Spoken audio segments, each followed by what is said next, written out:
جب بھی آپ اپنے گھر جائیں، ابھی تو آپ سفر میں ہیں، اس میں ہے اللہ کے راستے میں اور پڑھ رہے ہیں، آپ کے کوئی چیز اختیار میں نہیں، لیکن زندگی میں جب بھی آپ اپنے گھروں کو آپ کو موقع مل جائے کہ کھانا جو ہے وہ میں گھر میں کھاتا ہوں، تو چند چیزوں کا سنت کے مطابق خیال رکھیں۔ ان حضرت صلی اللہ علیہ وسلم کے سامنے روٹی پیش کیا گیا تو انہوں نے فرمایا یہ کیا چیز ہے؟ بتانے والے نے فرمایا، یہ کہا کہ یہ وہ آٹا ہے جس کا فائبر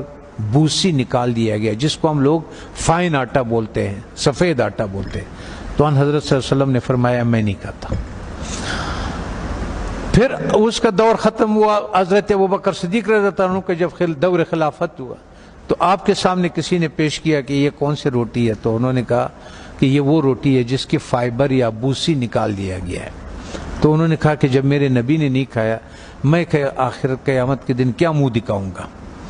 وہ بھی چلے گئے۔ حضرت عمر فاروق رضی اللہ تعالیٰ عنہ کا ٹائم آیا تو انہوں نے بھی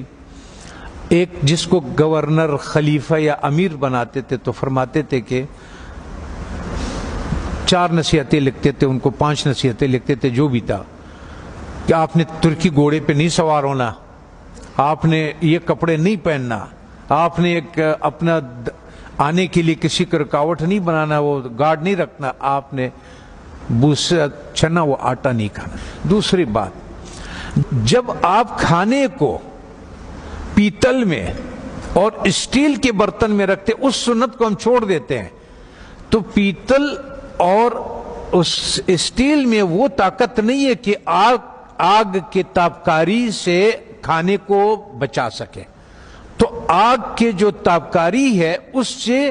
جو اس کی غذائیت ہے وہ سب جل جاتا ہے، یہاں تک کہ آپ نے دیکھا ہوگا پریشر کوکر میں بھی لوگ کھانا ڈال دیتے ہیں، وہ کہتے ہیں ہڈیاں بھی گل گئی، اور ظالمہ جب ہڈیاں تو گل گئی اس میں غذائیت کہاں سے رہ گئی؟ غذائیت کیا رہ گئی ہے اس میں؟ غذائیت نہیں ہوتے اس میں۔ تو اس لیے ہمارا وزن بھی بڑھنا شروع ہو جاتا ہے اور ہمارا لیور بھی فیٹی لیور ہو جاتا ہے، اس پہ چربی چڑھ جاتی ہے، بالخصوص ہمارے اہل دین کے جس کے حرکات کم ہے، ورزش نہیں ہوتی ہے، جگہ پہ بیٹھے ہوتے ہیں درس کے سلسلے میں، اس سلسلے میں ان لوگوں کو بازار کا تیل نہیں استعمال کرنا چاہیے، اور ان کو کھانا کبھی بھی اسٹیل اور پیتل کے، جب بھی آپ لوگوں کو اپنے گھروں میں اختیار ملے، اپنے والدین کو، اپنے اولاد کو، اور ان کو اگر آپ اس پہ کریں۔ میں کبھی کبھی میں نے 4,500 لوگوں کا کورونا کا علاج کیا، ریکارڈ کے اوپر 4,500، وہ جو وینٹیلیٹر پہ ہوتے تھے نا، اس کو ہم 5 دن کی دوائی دیتے تھے اور اس کو وینٹیلیٹر سے نکال دیتے تھے اور اس آتے تھے، سب ساتھیوں کو معلوم بھی ہے اور یہ بھی ہے۔ تو مقصد کہنے کا یہ ہے کہ اس ایک سنت کو جو ہم کھانا مٹی کے برتن میں بنا لیں، اور ایک سنت جو ہمارے مسواک کے ہے، تو ہمیں شاید بہت سارے ایسے بیماریوں سے ہماری حفاظت کرے کہ جس کے لیے ہم بہت سارے ڈاکٹروں کے پاس بہت ساری پریشانیاں اٹھاتے ہیں۔ میں اپنے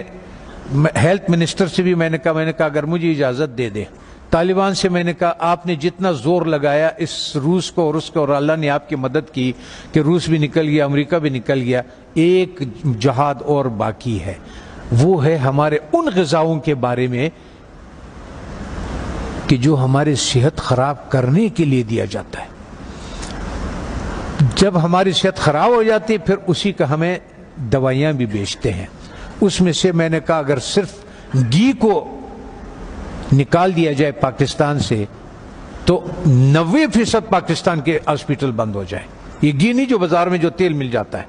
اگر اس تیل کو کسی کو اپنے گھر پہ اختیار ہو، گھر میں موجود ہو، تو یا سرسوں کا تیل اور یا دیسی گھی کا استعمال کرے اور کھانا مٹی کے برتن میں ہو اور مسواک استعمال کرے، وہ آدمی 90% بیماریوں سے اللہ تعالیٰ اس کو